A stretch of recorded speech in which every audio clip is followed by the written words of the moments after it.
Conservative, and then, boy, they release the hounds. And they come out and they get on your Facebook, your Twitter page, they send you emails and say, you Uncle Tom racist, sellout, jigaboo, step and fetch it, whatever. And I write back and I go, how much is that job worth? Because there's somebody that gets paid. And I'll tell you, they come out by the droves. So I don't know if it's a paid position. I don't know if there's probably a czar for this at this point. One of my friends had a discussion with Bob Parks. Bob Parks is my friend, and he was having a discussion with a guy named Michael Eric Dyson. Does anybody know who he is? Yes. Yeah, okay. You can tell from that yes that he's not a favorite of mine or the right.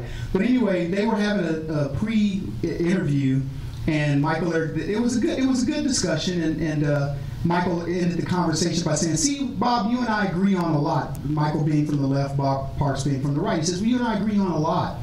And he says, so, at the end of the day, we can just agree that, on 80% of the stuff, and what we disagree on, we just go our separate ways as friends. Now, what they don't tell you is, when they go their separate ways as friends, they go back into the black communities or the minority communities, and they're hailed as heroes. But what they say about us is a whole different thing. So I just want to tell you, the real definition of the sellout is the person who will allow somebody to talk badly about black conservatives, like myself and others that are in your organization, and they won't stand up for us. I don't care that Dyson is a lunatic lefty. I will protect his right to say what he has to say, but he won't do that for me. Jesse Jackson is never going to stand up for black conservatism because there's no money in it. So what does that make me? I'm a weirdo politically.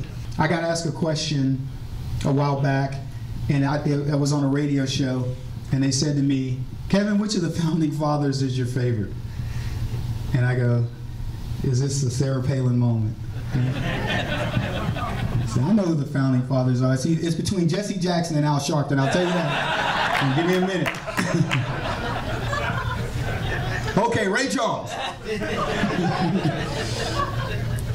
Now, so I answered them. I said, I really don't have a favorite founding father, and I know they thought I didn't know who they were.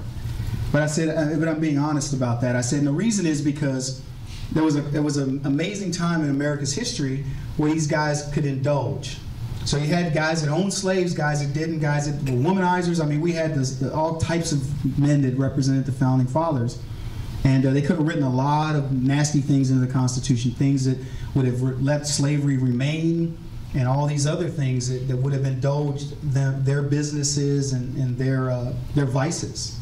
But they didn't do that. They actually put a provision that would eliminate slavery over time.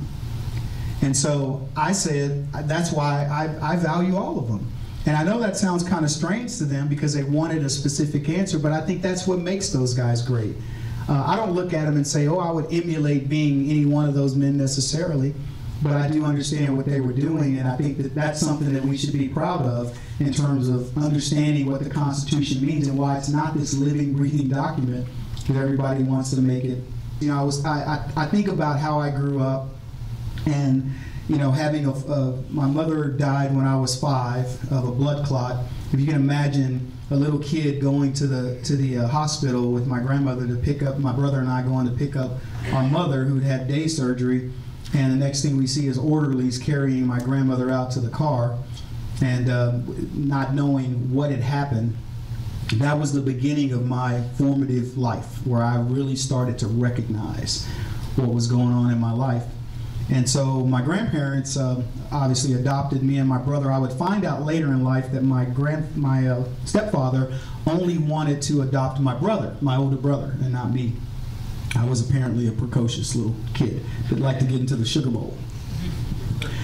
But so we, as I said, we ended up moving to this ranch, and and we remained a whole family. But I describe it in my book as when that happens to you, when you lose your parents, you feel like you're a puzzle in a box, and you dump out all the pieces, and somebody's trying to put the puzzle together, but there are pieces, lodged in the creases of the box.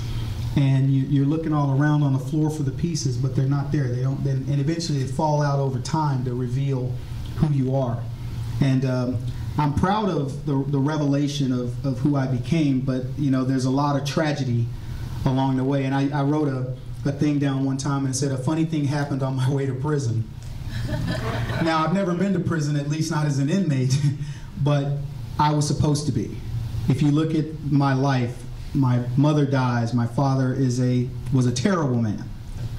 So what's interesting about my book, and I'm not going to just talk about my book, I really want it to mean something to you. And by the way, if you buy my book today, I will give you a free backbone.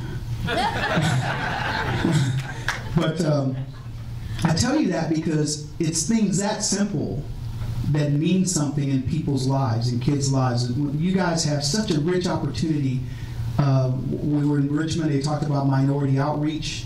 What can the Tea Party do? I promise you, if you each go out at some point over the next few weeks and you strike up a conversation with somebody of color and you start talking to them and analyzing them and taking interest in their lives, you're going to find out just how significant. You may never know, by the way, but I promise you, you're touching people. That's how it happened to me.